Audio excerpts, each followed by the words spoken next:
प्रत्येक वर्ष नवीनीकरण में रसोइयों को मनमाने तरीके से बदल जाता है। आप कह रहे हो ना, हमसे जो टकराएगा 5 साल पछताएगा, तो वो एकदम सही बात करते हैं। कोई 500 वोट से आ जाता है, कहीं सीट कोई 5000 से आ जाता है। तो आप लोग सरकार बनाने या बिगाड़ने की स्थिति में हो, अपनी शक्ति को पहचानना। जिस दिन आप एकत्र हो जाओगे, अपने संगठन को एक को नेता मान लोगे, ईमानदार को नेता मानना है। क्योंकि बहुत नेता बन जाते हैं, लोग बेईमान हो जाते हैं संगठन में। अगर आपका नेता काम नहीं करता है, संगठन का ईमानदारी पूर्वक काम नहीं करता है, तो उसको हटा देना है।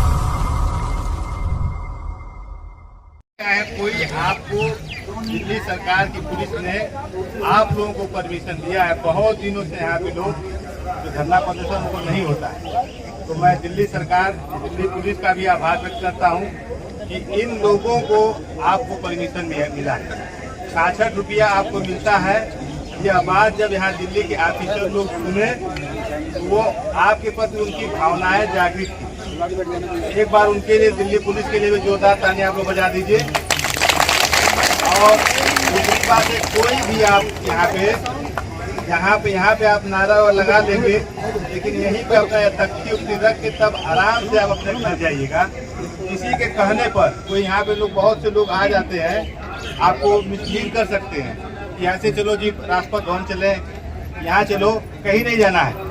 आपका जो नेता है, ये ज्ञापन ले आके महामहिम राष्ट्रपति महोदय हैं, उनको दे देंगे। और शिक्षा मंत्रालय में देकर वहाँ से मोहर लगा के ये ज्ञापन आप है, देखो तैयार हो गया। और वहाँ देखिए वो पुलिस साहब है, देखिए उनको जोरदार ताली बजाइए आपके लिए। हाँ, ये ले जाएंगे आप लोग। इनको तो आप खाना खिला देंगे, बढ़िया खिलाते हो, बच्चों को खिलाते हैं। तो देश के नौजवानों को संवारने का आप लोग काम कर रहे हैं। आपकी मांग बहुत जायज मांग है, क्योंकि मिनिमम वेजेज एक्ट में जो है आपको एक राशि 18,000 15,000 रुपये से नीचे कोई नहीं दे सकता है। और आप 10 बजे से लेके 4 बजे तक काम करते हैं, घंटी भी बजा देते हैं, कभी कभी सफाई भी कर देते हैं, तो बहुत काम करते हैं। तो देश स्तर पे आपके खाली उत्तर प्रदेश में, जैसा मिथिलेश भाई बताएं कि 3,75,000 संख्या है। तो इस देश में जितने स्कूल हैं, अगर मिला दिया जाए तो उसकी संख्या बहुत जाती है। आप कह रहे हो ना, हमसे जो टकराएगा 5 साल पछताएगा, तो वो एकदम सही बात करते हैं। कोई 500 वोट से आ जाता है, कहीं सीट कोई 5000 से आ जाता है। तो आप लोग सरकार बनाने या बिगाड़ने की स्थिति में हो, अपनी शक्ति को पहचानना। लोकतांत्रिक ढंग से विधि के अनुसार बनो, कि ऐसा नहीं कि यहाँ पुलिस आपको मना करे रुक जाना, कहीं मत जाना। कहीं आपको जाना हो, शांतिपूर्वक रहना। दिल्ली बहुत एक्टिव है, हर जगह कैमरे लगे हुए हैं। आप यहाँ पे हो ना, तो उसको दिल्ली सरकार के लोग देख रहे हैं आपको, कि आप क्या क्या कर रहे हैं। तो ये मत सोचना कि हमको कोई नहीं देख रहा है। यहाँ पे कैमरे लगे हुए हैं, आपको देख रहे हैं। आप लोकतांत्रिक ढंग से जो बातें यहाँ पे कह रहे हैं, मैं प्रदेश मिथिलेश जी, जो देखो ये खड़े हो जाओ मिथिलेश जी, ये इसके लिए जोरदार ताली बजा दो।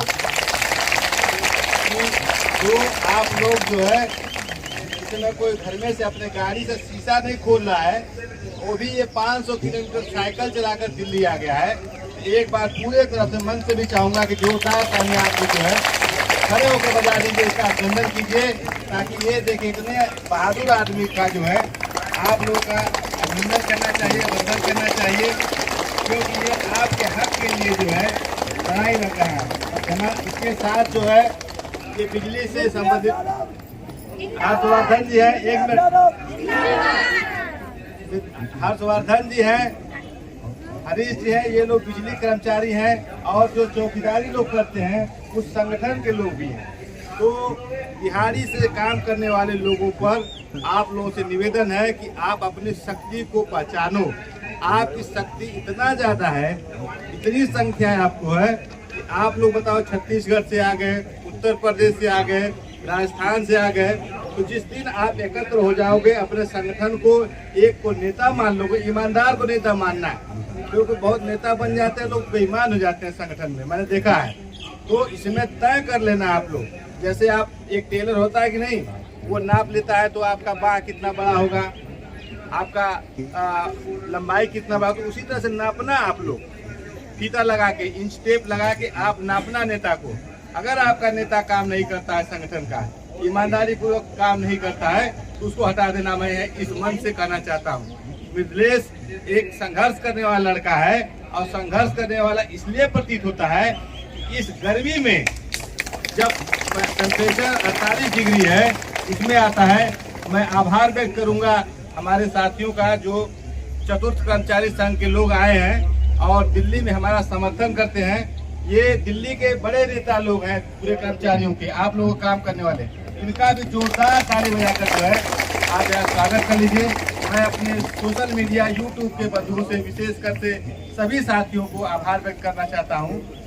आप लोग जिस प्राथमिक पाठशाला से पढ़ के इस दिल्ली की राजधानी में आए हो, आपके परिवार के सदस्यों के साथ, आपके रिश्तेदारों के, आपके संबंधियों के बच्चों को जो रोज दोपहर में खाना खिलाने का काम करते हैं, मैं समझता हूं कि हमारे सोशल मीडिया के साथी, यूट्यूब के साथी, मीडिया के साथी इसको बहुत बृहद स्तर पे मुफ्त में जो है प्रसारित करने का कृपा करेंगे।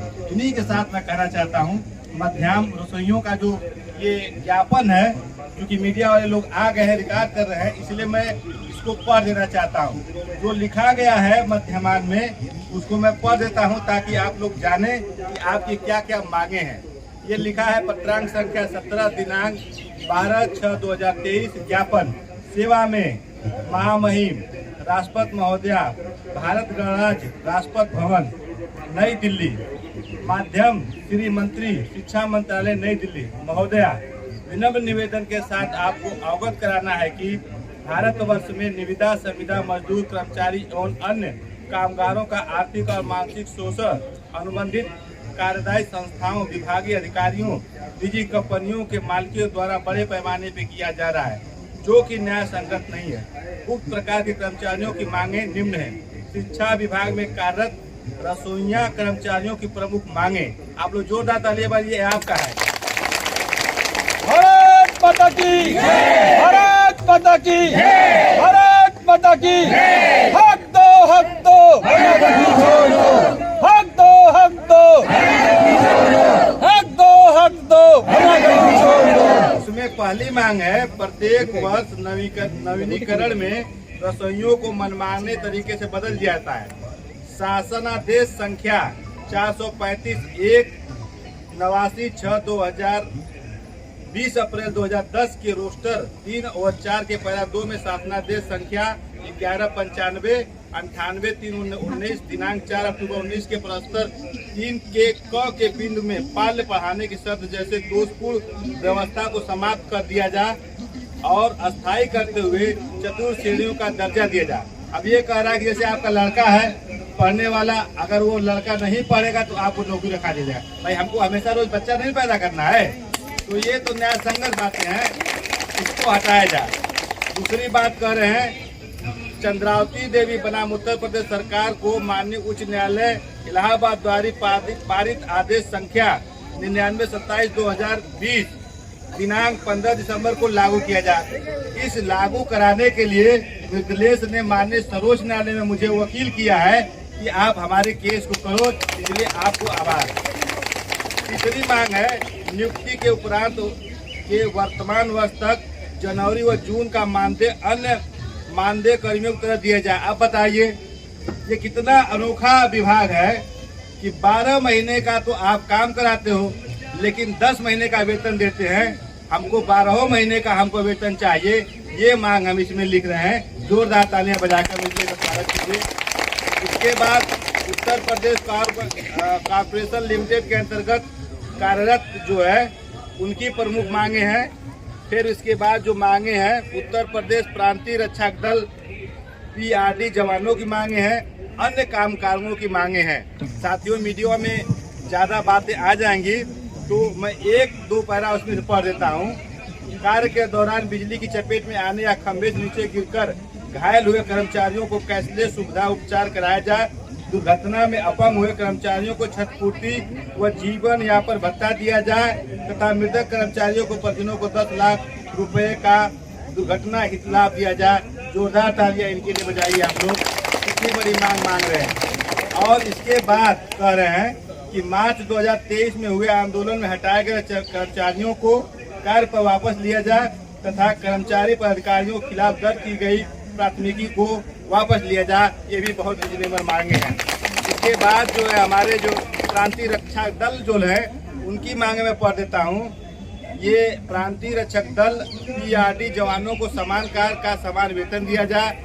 दूसरा इनकी मांगे है कि जवानों को नियमित ड्यूटी लगाई जाए, जवानों की मृत्यु हो चुकी है उनको विभागों में नौकरी दी जाए, जवानों के इलाज की समुचित व्यवस्था की जाए, जो अभी ड्यूटी में वंचित हो उनको ड्यूटी पे लगाया जाए। ये आपके उत्तर प्रदेश प्रांतीय रक्षक दल की मांगे हैं।